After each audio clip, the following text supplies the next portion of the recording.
Hola, buenas noches. Mi nombre es Mariana Ruiz y este es el primer parcial de Procesos Sociales de América, en donde vamos a ver todos los contenidos que vimos hasta ahora en la materia.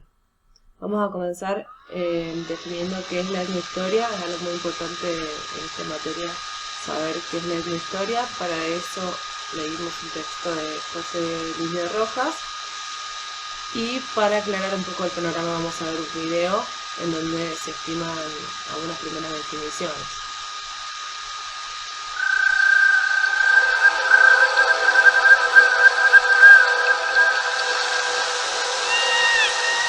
La etnohistoria. En un primer momento se le asignó a la etnohistoria el estudio de los pueblos ágrafos, la historia de la gente sin historia, ya que al ser ágrafos no pudieron escribirla y por lo tanto contarla en primera persona. También se dijo de la etnohistoria que era el estudio histórico de cualquier pueblo no europeo, y su objeto era reconstruir la historia de los pueblos indígenas antes y después de su contacto con Europa. En síntesis, el sujeto de estas historias es el tradicional de la antropología, los otros, en forma de pueblos no europeos. Actualmente, la definición de etnohistoria fue tomando otra forma, por ejemplo, que es un conjunto especial de técnicas y métodos para el estudio de la cultura mediante tradiciones escritas y orales. Estas características le dieron a la etnohistoria un carácter interdisciplinario. Estudia el comportamiento humano del pasado y está caracterizada por depender en primer lugar de documentos y por una metodología que hace énfasis en la interacción cultural. El objeto de estudio de la etnohistoria. Bien, hasta ahí. Esas son las primeras definiciones de etnohistoria. Primero se alusión a los pueblos ágrafos, a la historia de la gente sin historia. Después al estudio histórico de cualquier pueblo no europeo. También hace alusión a un conjunto de técnicas y métodos para el estudio de la cultura. También es el estudio del otro cultural, un término muy importante.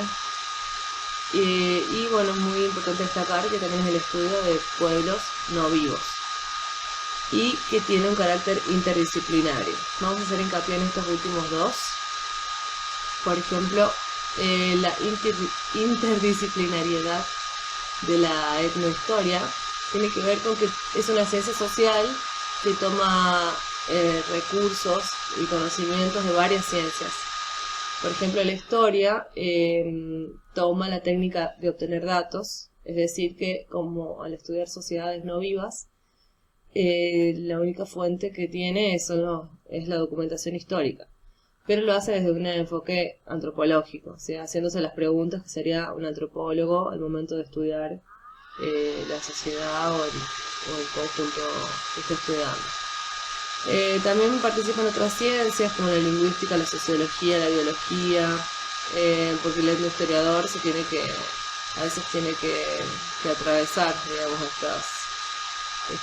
no sé, si descubre un texto que no lo entiende, tiene que informarse en lingüística, en biología, cuando estudia un sector en donde según el suelo, cómo se alimentaba esa población, bueno, tiene interacción con muchas otras ciencias, esa es la interdisciplinariedad.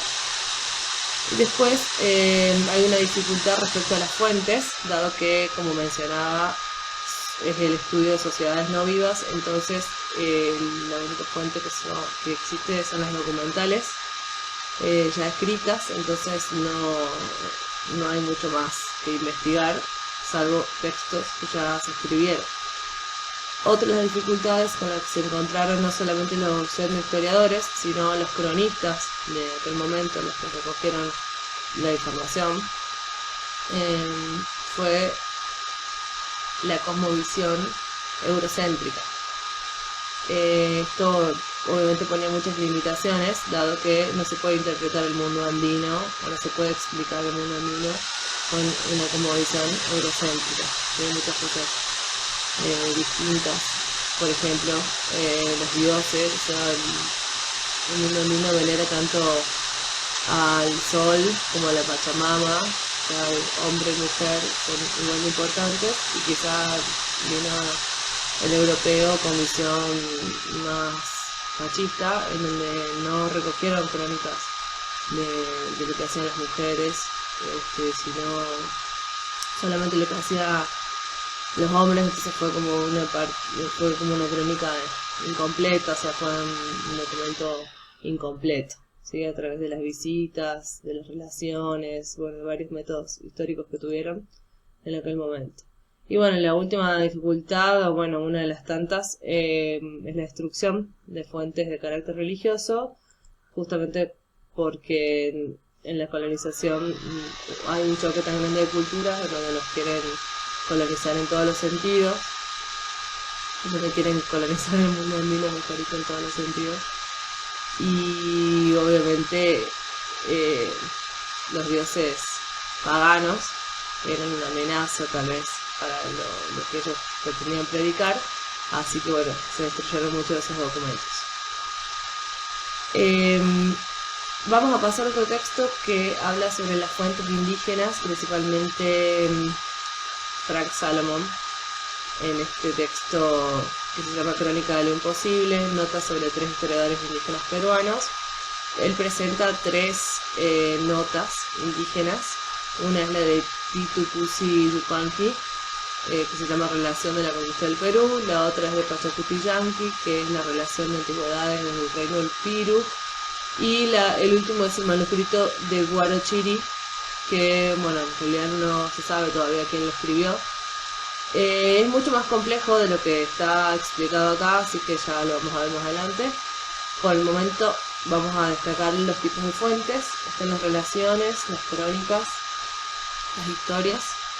Las relaciones son las menos formales, son más personales, donde se relatan sucesos específicos, observados microscópicamente, con nota de inmediatez y participación. Las crónicas aspiran a un objetivo más amplio en el tiempo y espacio, centrándose en la clarificación de la secuencia temporal, y bueno, es un instrumento para el análisis de causa y efecto. Y también están las historias, que es la causa y efecto, llevó a ser antecedente para abarcar los siglos. Bueno, sería lo más extenso, ¿no? Las historias. Pero vamos a hacer hincapié en las crónicas y las relaciones, que, dicho sea de paso, Frank Salomon menciona en este texto que los cronistas, estos, le llaman relación a su texto, cuando en realidad son textos que tenían otra magnitud, quizá el de crónica. Y bueno, ellos como que lo minimizaron. Bueno, vamos a ver el objetivo de cada uno de estos textos. Está Titu Cusi Yupanqui, que fue el tercer monarca inca en el reino de Vilcabamba. Él tenía el propósito de demostrar la legitimidad dinástica de los incas de Vilcabamba. Sostuvo durante 40 años una resistencia militar y diplomática desde su retiro en Vilcos, y aceptando el nombre bautismal de Diego de Castro, dictó su relación al sacerdote que le sirvió como mediador diplomático y catequista. Titu Cusi obedece a las presiones ideológicas españolas y a la latente ideología indígena, introduciendo de contrabando normas de legitimidad incaica en el futuro dominado por los españoles. Crea un puente conceptual entre los dos sistemas, y su intención era probar que los señores de Vilcabamba eran aliados y cristianos y no enemigos paganos del Sacro Imperio Romano. Quería disfrazar en cierta forma la guerra de resistencia del virreinato, ¿sí? La resistencia ante la conquista o invasión europea, mejor dicho, disfrazándolo un poco de una campaña de lealtad. Después el otro texto, que es de Joan de Santa Cruz Pachacuti-Yanqui, Salcamaigua. Fue un cronista peruano de raza indígena, autor de la relación de las antigüedades del Reino del Piru, que ya les mencioné. Este texto es de breve extensión, pero contiene valiosa información etnohistórica. Vamos a ver qué dice Joan de Santa Cruz Pachacuti-Yanqui. creó un puente ideológico entre Europa y los Andes que reivindicara la posición de los hombres andinos como católicos. Ese era su objetivo. No se le puede considerar un rebelde del Estado secular. Quiso demostrar que aunque los andinos en el tiempo de la conquista no tenían evangelio, jamás habían carecido de una visión del Dios verdadero, ni habían sido olvidados por los apóstoles de la cristiandad. O sea, también trata de conciliar un poco con los españoles. Después, este es el más complejo, el manuscrito, este sigue siendo Joan de Santa Cruz. A pesar del escaso impacto práctico en su propio tiempo, después de siglos, su escrito ha llegado a influir en la percepción europea del pensamiento andino. Sí, tuvo importancia un tiempo después. Y bueno, esta imagen la puse acá porque es una imagen dibujada por Pachacuti Yankee, que significa su cosmovisión. Eso tiene que ver, es la cosmovisión andina. Esta imagen está en las paredes del altar mayor del templo de Coricancha, en el Cusco.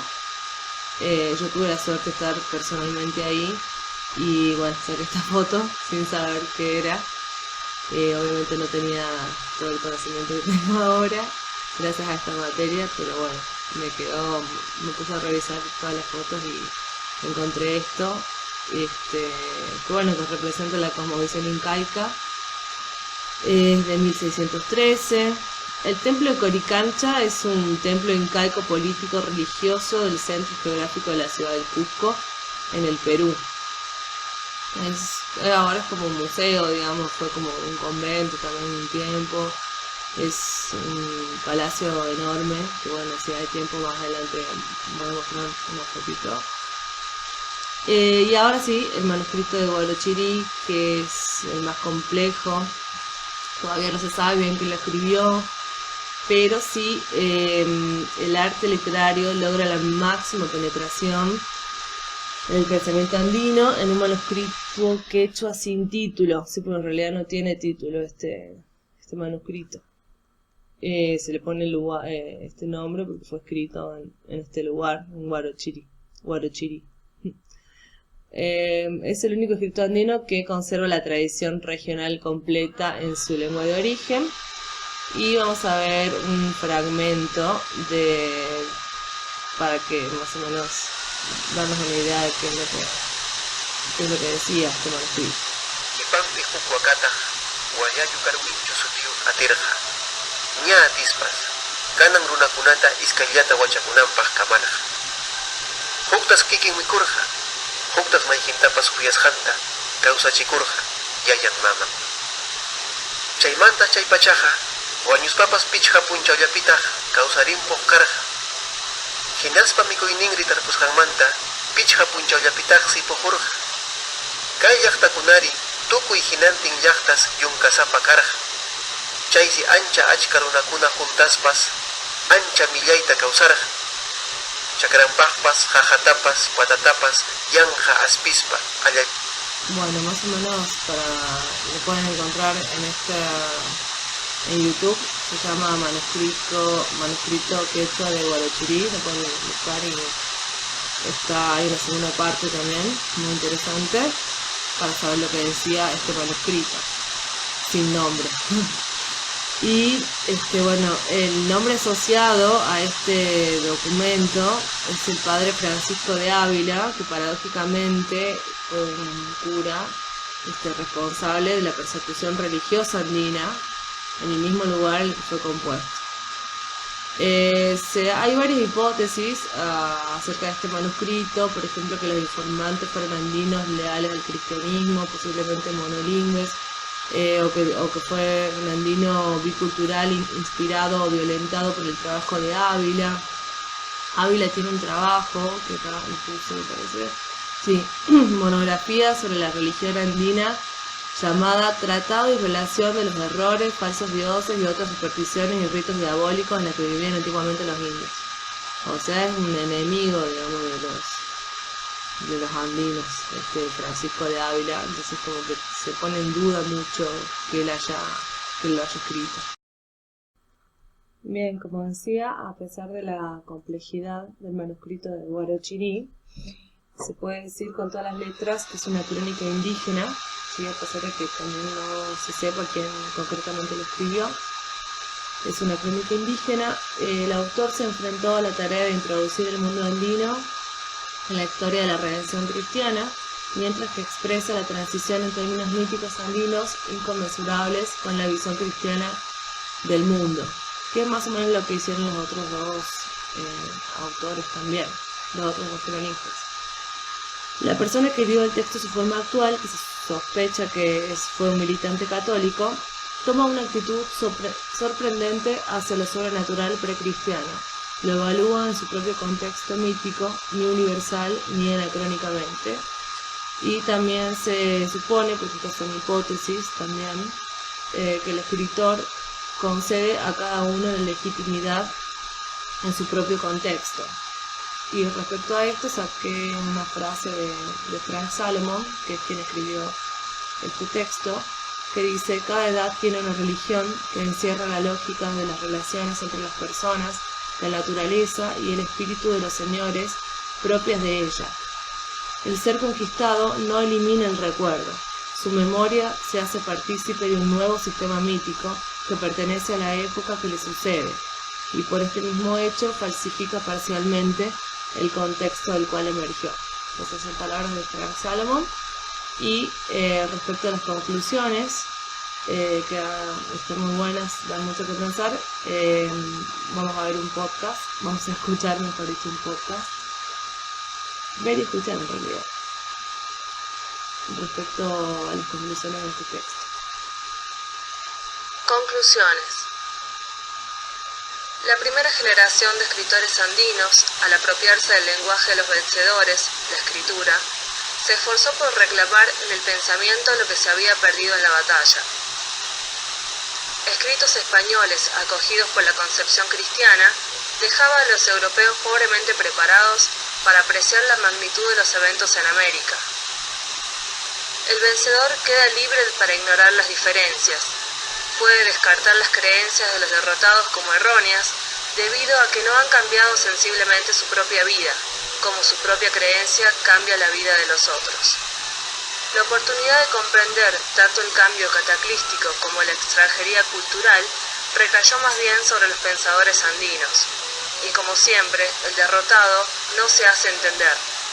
Los vencidos necesariamente hablan en parte a través de ideas y mitos ajenos, en parte a través de aquellas que son tan propias que resulta difícil verterlos en lenguaje extraño. A diferencia de cualquier tipo de escrito generado dentro de una tradición cultural íntegra, los escritos de los vencidos tratan de hablar al mismo tiempo a través de dos sistemas de pensamiento cualitativamente diferentes. Esta literatura, por consiguiente, pertenece a una clase sui generis. Solo los escritores que han sufrido la conquista hacen de la insolubilidad su terreno propio. Su posición es insostenible, pero ya no cambiará, y en su contemplación inamovible tienen algo que decir a muchos cuya situación, aunque no tan extrema, no es quizás totalmente diferente después de todo.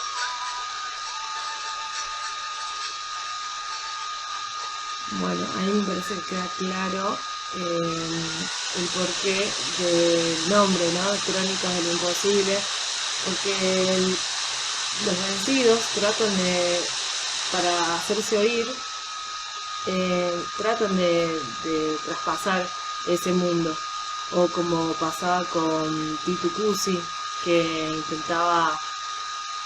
no se animaba a declararle la guerra de entrada, sino que trataba de conciliar, o sea, siempre tratando de hablar como en el idioma del otro, y bueno, siempre los vencidos fueron incomprendidos. Entonces por eso Frank Salomon le pone Crónicas de lo Imposible, y a la vez los vencedores no tuvieron la necesidad de pensar, de ponerse en el lugar del otro. Yo creo que, sucedió que el pensamiento cristiano alienó toda especie de empatía con el otro, ¿no? Cuando se encontraron con ese otro cultural. Bueno, vamos a pasar a otro tema que sería la estructura del Estado Inca. La estructura del Estado Inca es un texto, en realidad se llama Los Vencidos, de Nathan Gottschall, en donde vamos a desarrollar unos temas muy importantes que tienen que ver con la estructura económica del Imperio Inca, y la misma puede caracterizarse por la combinación de dos principios fundamentales, que son los de reciprocidad y redistribución. Vamos a ver de qué se trata. Reciprocidad se aplica a las relaciones entre individuos o grupos simétricos, donde los deberes económicos de unos implican los deberes de otros. Intercambio mutuo de dones y contradones, y caracteriza la vida económica al nivel de las comunidades rurales, y es un sistema más bien comunal. Ya vamos a ampliar. Respecto a la redistribución, supone una jerarquía, se aplica a grupos y a un centro coordinador, que sería el Inca, proviene de la organización estatal, y bueno, en vez de ser comunal, como la reciprocidad es comunal, la redistribución es más bien estatal. Ya vamos a ver más adelante. Pero para eso tenemos que hablar de la producción. El Estado y la comunidad rural imponen su huella a la economía inca desde el nivel de la producción. El análisis de las fuerzas productivas en el Imperio Inca es inseparable de las relaciones de producción. En el Imperio Inca hay algo muy importante, que es la variedad de suelos y de climas, y esto asegura la diversidad de los recursos. Entre los más importantes estuvieron el maíz, la patata, la quinoa, la crianza de llamas. Bueno, esos fueron los más importantes, sino también hubo otros. Y hay que destacar la economía de carácter vertical, que es cuando se intercambian. O sea, para entender esto tenemos que ver el Perú cómo es el suelo, cómo es la geografía del Perú. Perú tiene la costa, que es esto amarillo, después sigue la zona de la sierra y después sigue la zona de la selva. Obviamente los tres tipos de suelo se plantan cosas distintas, se producen cosas distintas. Entonces, para que todo el imperio cuente con todos los productos, se inventó una economía de carácter vertical, que consistía en que los ayllus eran enviados a otros territorios a producir lo que no producían en el suyo, y bueno, y así se intercambiaban. La cuestión que todo era juntado, iba a decir, todo era administrado por el curaca, que era como el responsable del grupo de ayllus, y iba al Estado todo lo que se juntaba, digamos, de las cosechas, de toda la producción del imperio, y después el Inca lo redistribuía, ¿sí? El Estado lo redistribuía entre todos los ayllus de todas las zonas. Bueno, acá hay otro mapa de cómo eso se ve más claramente. Puse este porque es la forma original que tiene Perú, pero acá está más detallado, el 11% del territorio de la costa. Bueno, hay más detalle, ¿no?, sobre el clima y eso de esos tres tipos de suelos. Hay que destacar también, para hablar del Estado, de la estructura del Estado Inca, hay que hablar de la propiedad. Y la tierra constituye el medio principal de producción. La tierra, existía una distribución tripartita, quiere decir que las tierras se dividían en tres: en la tierra del Inca, en la tierra del Sol, que eran la de los curacas, que eran estos especies de administradores, de jefes, digamos, de los ayllus, y también se dividían en las comunidades. Una parte de la tierra era para las comunidades, para los ayllus. Cuando el Inca conquistaba una provincia, proclamaba sobre el conjunto de las tierras su derecho inmanente, o sea, eran todas tierras del Inca. Pero gracias a su generosidad, el ayllu dispone de un derecho de uso sobre la tierra, y a cambio le debe un tributo. Tributo es un concepto muy importante también en el mundo inca. Vamos a ver de qué se trata. Apropiación de las otras riquezas presentan los mismos caracteres que la protección de la tierra. Bueno, las otras riquezas eran las ovejas, las llamas, o sea, el ganado en sí. Y ahora vamos a hablar del Ayllu y vamos a tomar la definición de J.R. Rowe. Ayllu, un grupo de parentesco teóricamente endógamo que de descendencia patrilineal que posee un territorio determinado. La posesión de la tierra es colectiva y se basa en los vínculos de parentesco y hay relaciones de mutua ayuda. Esta cooperación en el trabajo expresa los vínculos de reciprocidad. ¿Sí? Ahora también queda claro que es la reciprocidad, es esa ayuda mutua en el trabajo. ¿Sí? Todos trabajan la tierra, que es colectiva.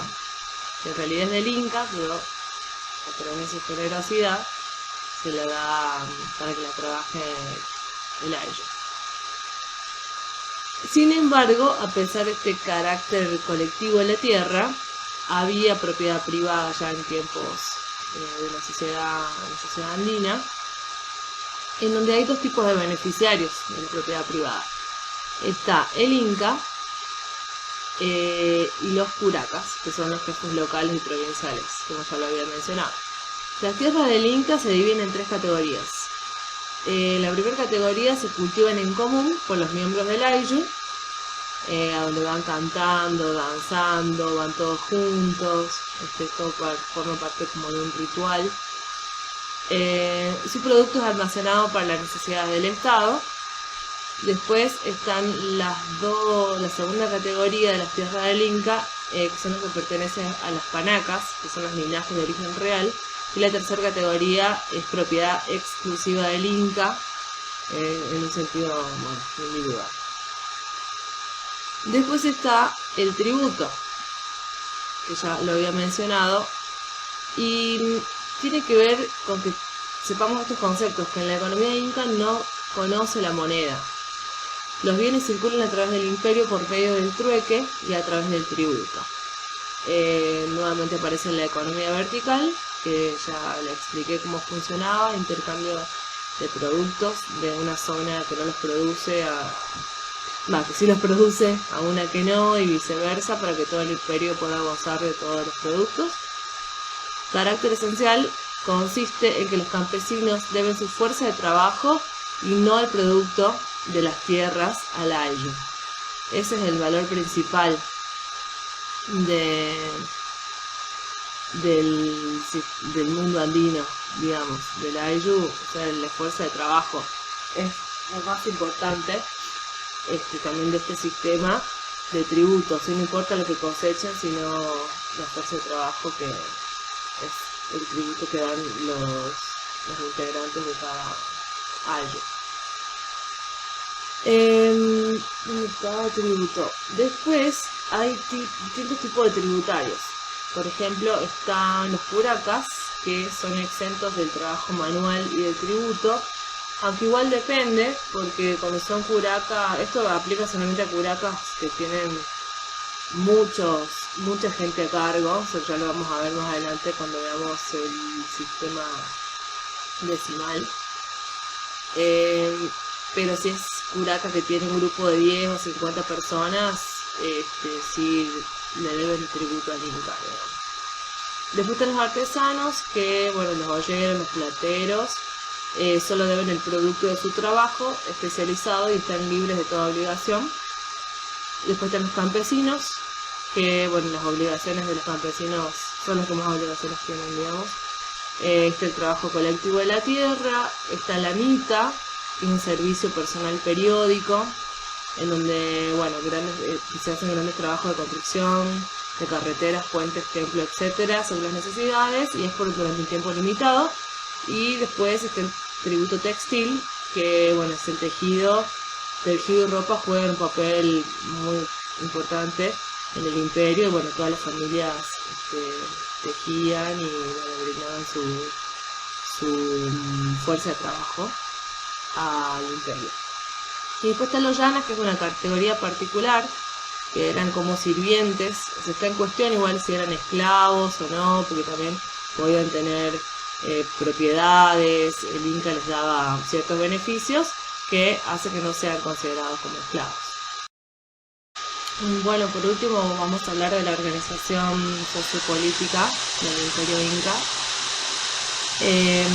La ayuda mutua y centralización estatal es un modelo teórico elaborado por los propios incas. Obviamente es un modelo racional, un modelo teórico racional de sociedad, como otros modelos, pero esta sociedad se ordena bajo 3 principios numéricos: la dualidad y la cuatripartición, el primero; el segundo es la tripartición, y el último es el sistema decimal, que vamos a explicar a continuación. Dualidad y cuatripartición. Consiste en que el imperio, o sea el Tahuantinsuyo, estaba dividido en 4 barrios. En el centro está el Cusco, ¿sí?, donde reside el Inca, y se parte como en modo de cruz, se divide, digamos, en 4 barrios, en donde tienen importancia en este orden: Chinchaysuyu, después le sigue en importancia el Collasuyu, después el Antisuyu, y al sur el Puntisuyu.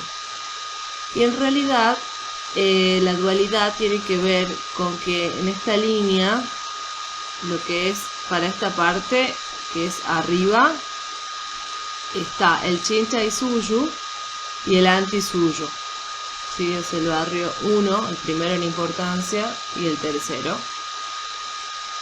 Y en la parte inferior, la parte sur, digamos, está el Collasuyu, y el último y menos importante, el Puntisuyu. Esta dualidad también tiene que ver, o sea, tiene una significación religiosa y ordena los vínculos de parentesco.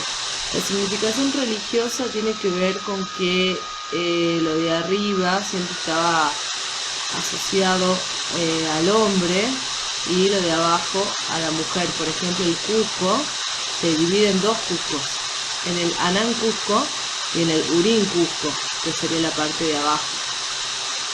Y acá podemos apreciar en la siguiente gráfica un dibujo de Felipe Guamán Poma de Ayala, que era un cronista que, bueno, que acá puse más imágenes que seguramente les parecen conocidas. Un cronista peruano de ascendencia incaica que vivió entre estos años.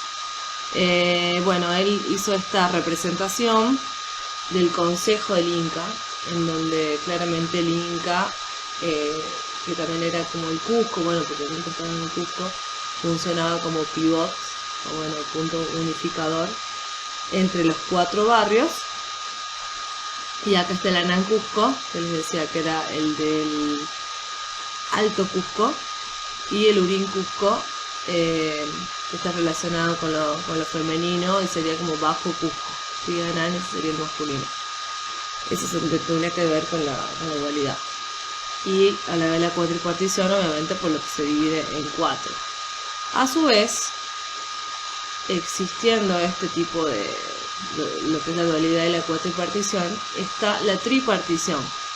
Cada ayllu debía contar con 300 indios. Es probable que se repitiese en su interior la tripartición. Bueno, esto parece difícil, pero creo que es mucho más sencillo de lo que parece. Este es el imperio y está dividido en 4. Ven acá está Chinchaysuyu, Collasuyu, Antisuyu y Contisuyu.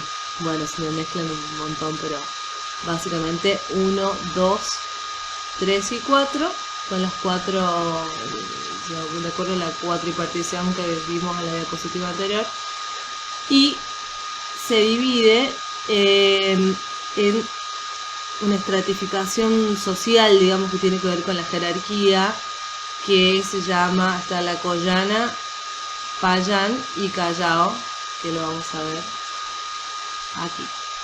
La organización dualista resulta recortada por una división tripartita situados en un orden jerárquico. Collana, que era el grupo de los jefes, conquistadores incas.